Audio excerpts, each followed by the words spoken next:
નમસ્કાર મિત્રો, મેં તમને કાલે જે પાકની વાત કરી હતી તેની અંદર મારો પહેલો પાક ટામેટાં મેં 3000 છોડનું વાવેતર કરેલું છે.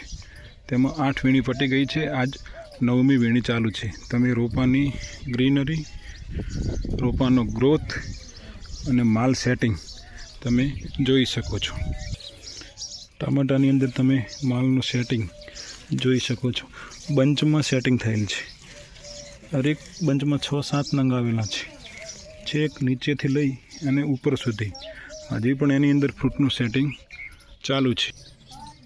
એની અંદર કાલે અમે 400 કિલો આપી ચૂક્યા છે. પરમદાડે પણ 400 કિલો આપી રહ્યા છે અને આજ તો 600 કિલોનો ઓર્ડર છે. હમણે લગ્નગાળો હોવાથી પુષ્કળ ઓર્ડર ચાલુ છે.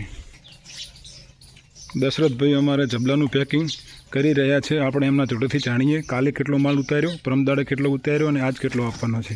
દશરથભાઈ, તમે શું કહેવા માગો છો?